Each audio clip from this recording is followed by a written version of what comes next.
Intravenous therapy, professional and legal standards. What's listed on your slide are some of the definitions that are found in the Kansas State Board of Nursing Nurse Practice Act. Administration of IV therapy is utilization of the nursing process to deliver the therapeutic infusion or injection of substances through the venous system. Admixing is the addition of a diluent to a medication or a medication to an IV solution. Calculating is the mathematical determination of the flow rate and medication dosages. Discontinuing is the stopping of the intravenous flow or removing of the intravenous access device, or both. Evaluating is the ongoing analysis of the monitored patient response to the prescribed IV therapy for determination of appropriate patient outcomes. Initiating is the starting of intravenous therapy based on an authorized order by a licensed individual to include patient assessment, selection, and preparation of materials, in addition to calculation and insertion and stabilization of the cannula. Intravenous push is the direct injection of medication into the venous circulation. Maintaining is adjusting the control device for continuance of the prescribed intravenous therapy administration rate. Monitoring is the ongoing assessment, observation, and communication of each patient's response to prescribed intravenous therapy, including the infusion equipment, site, and flow rate. And titration of medication is the adjustment of the dosage of a medication to the amount required to bring about a given reaction in the individual receiving the medication. There's 4 characteristics to standards of care. First of all, we have to have a reasonable expectation of someone who has the same level of knowledge and skill. Care is measurable based on evaluation of performance. Care is appropriate based on the geographical location where care is provided, and care is based on current evidence-based practice. So we have different types of regulations. First of all, our federal regulations. For example, we have the Occupational Safety and Health Administration, otherwise known as OSHA, who has established standards that protect all healthcare workers from exposure to bloodborne pathogens by reducing the risk of needle stick injury and blood exposure. For example, the needleless systems. The Food and Drug Administration, or FDA, regulates drugs and devices that can be sold within the United States. It also requires reporting of incidents of injury, illness, or death in which a device contributed to the client's outcome. Centers for Medicare and Medicare Services, also known as CMS, set national standards for providers that receive Medicare or Medicaid patients or payments for services when caring for those clients. And the Centers for Disease Control and Prevention, or CDC, sets the guidelines such as universal precautions to help reduce the risk of transmission of infections.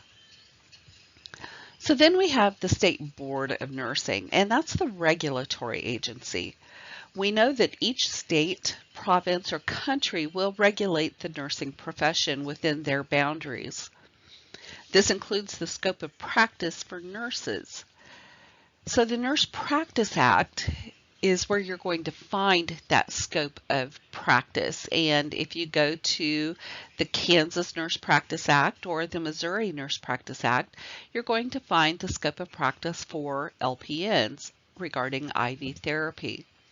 The Nurse Practice Act is going to vary between states, and it's important to be familiar with the Nurse Practice Act of the state that you will be practicing in.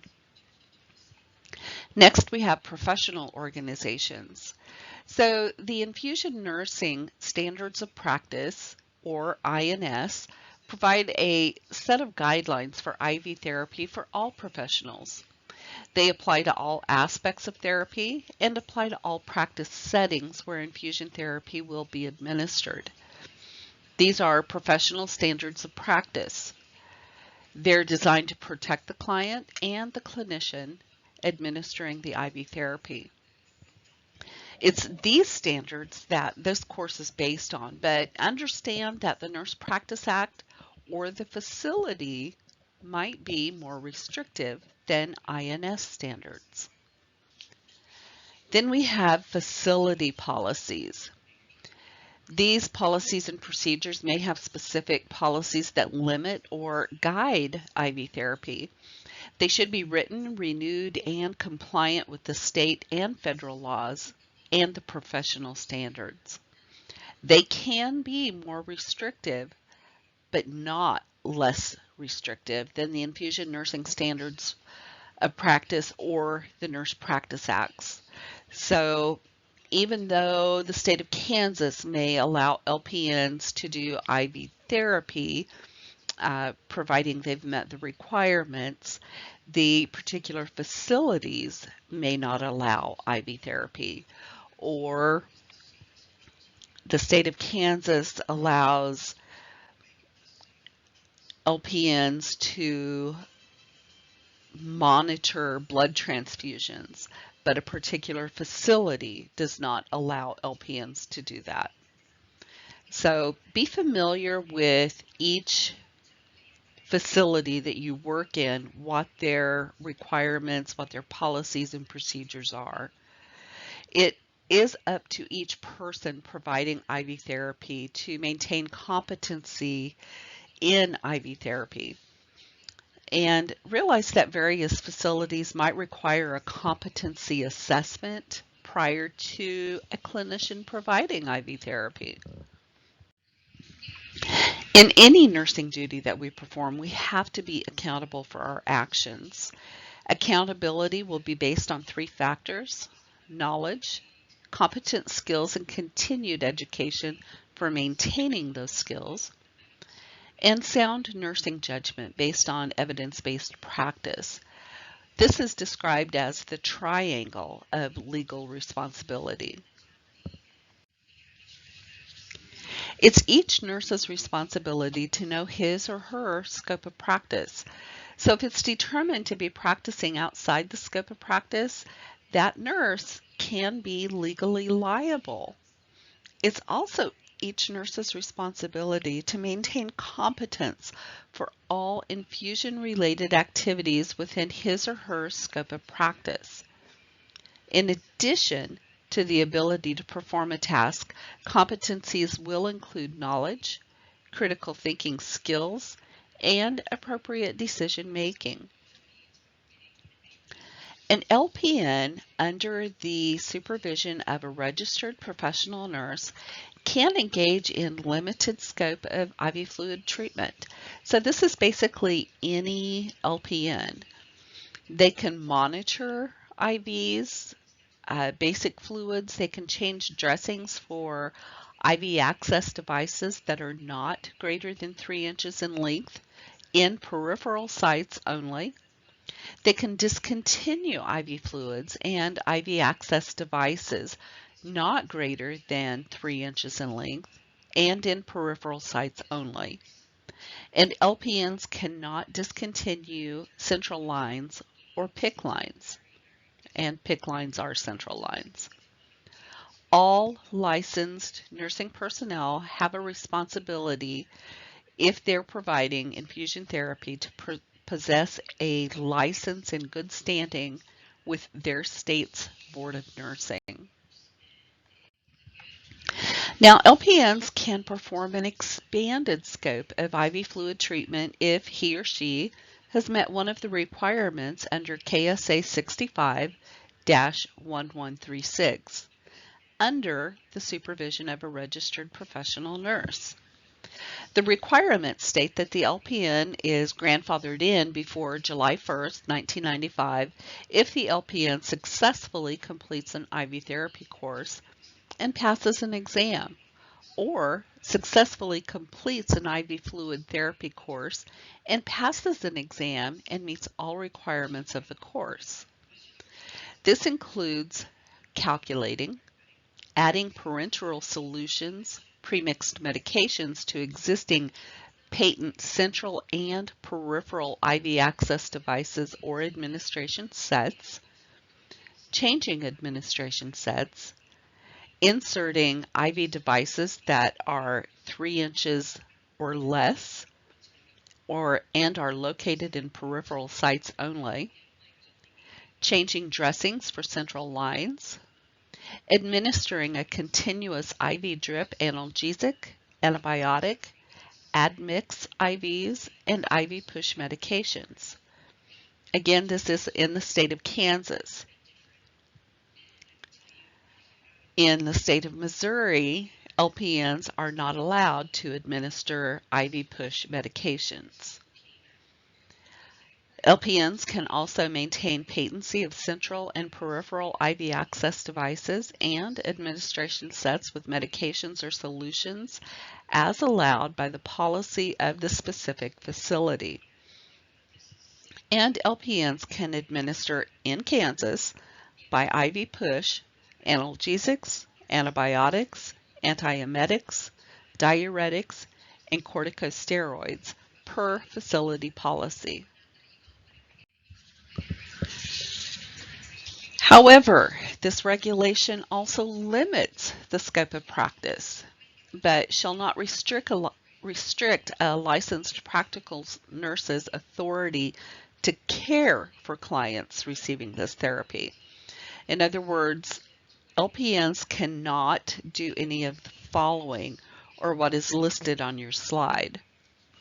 They cannot initiate blood and blood products, and that includes albumin, investigational medications, anesthetics, anti-anxiety agents, biologic therapies, serums, hemostatics, immunosuppressants, muscle relaxants, human plasma fractions, oxytocics, sedatives, tocolytics, thrombolytics, anticonvulsants, cardiovascular preparations, antineoplastic agents, hematopoietic drugs, autonomic drugs, or respiratory stimulants.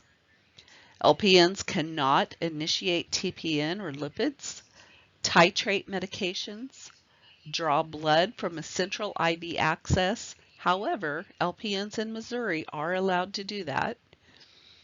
LPNs cannot remove a central IV device or any IV device that is over 3 inches in length, and they cannot access implantable ports for any purpose, and that would be what we call the portacath. So do not ever use coercion in IV therapy. Always obtain an allergy history. Never use defective equipment. Never fail to monitor infusions and sites. Never practice without training or outside your scope of practice. Always clarify your orders. Never fail to use aseptic technique. Never fail to respond to a client's complaint of an IV, and never fail to document appropriately. Excuse me. So with your orders, we need fluid type, volume, and specific infusion rates, frequency, specific medications, and special considerations. Infusion therapy will be initiated, changed, or discontinued upon the order of a licensed independent practitioner. Now realize that if there is a complication with an IV site, the IV site goes bad, there's complaints, it's no longer working, we do not require an order to change that site. What we do require an order for is to discontinue therapy. The nurse needs to verify that the licensed independent practitioner or healthcare provider, that the order is clear, concise, legible, and complete. They should avoid abbreviations when possible and only use facility-approved abbreviations. Nurses should adhere to the read-back process, which means that you repeat the order to the prescriber to verify the accuracy. And the order must contain the solution type, the flow rate, and any added medications and dosages, along with the duration of the therapy. Now, the order does not have to dictate what type of IV access we have. The order does not dictate what type of administration set we use, or if we use a pump, etc. What I have just told you is what needs to be included in the order. So with client education, you need to assess the client's previous infusion experience and or knowledge, and then build on that on an individual basis. Education topics should include things like procedure description, including whether a needle will remain in the vein. You would be surprised how many people feel that the needle is what is remaining when it's just a plastic catheter. The fluid contents, are they nutrients or medications? The means of administration and the anticipated length of therapy. The nurse should also document the teaching content provided and who it was provided to, and that person's understanding of the education. Informed consent is not required for routine IVs, but it is required for central line placement, PICC line placement, the infusion of drugs or chemicals that might cause harm, such as chemotherapy, and for the infusion of blood products. Informed consent needs to be obtained by the healthcare provider that's going to perform the procedure and should include full details of the procedure, risks and benefits, alternatives, complications associated with the treatment, and it should be done in a language that the client or authorized representative understands. The nurse then documents the teaching content provided and who it was provided to and their understanding. The nurse confirms that the client's informed consent was obtained, documented, and understood. And the nurse always advocates for the client's or legal representative's right to accept or refuse treatment. Documentation is a written or printed recording of the original, official, or legal information that's part of the client's medical record regarding the client's infusion therapy and vascular access. Documentation has a threefold purpose: to record pertinent information regarding the status of the client. This enhances the continuity and the appropriateness of the medical and nursing care that's provided. To create a legal record of the care provided, we need to realize that comprehensiveness and accuracy are absolutely imperative. And documentation also assists in obtaining reimbursement for various aspects of care that's provided. It has to be accurate, factual, legible, and timely. When a nurse must complete documentation, it should be done in a timely manner. We do understand that it cannot always be done as soon as the task is completed, but we do need to do it as soon as we have the opportunity. And we should never complete documentation before the completion of a task. Documentation should include, but should not be limited to, with initiation, client education and understanding, infection prevention, safety precautions, date and time of insertion, number of venipuncture attempts, name of the person inserting the device, the specific location of the insertion, local anesthetic if it was used, any location guidance devices if they were used, joint stabilization devices and site protection devices if used, IV and/or medications with dosage and flow rate, the type and amount of flushing solution for an intermittent infusion device, electronic devices or IV flow control devices, and client response to therapy. Documentation with the administration set should include, but is not limited to, labeling of the solution per facility's policy, labeling of the tubing with the date and time initiated or the date that it needs to be changed, once again, per facility policy. Label the dressing with the date and time and initials of the person that applies or changes a dressing. Documentation with maintenance would include site condition, including use of the phlebitis scale. And your phlebitis scale is located in your resources in complications of IV therapy. And I do recommend that you review the phlebitis scale. Maintenance documentation should also include the site care provided, including dressing changes, administration set changes, and solution changes, and client education.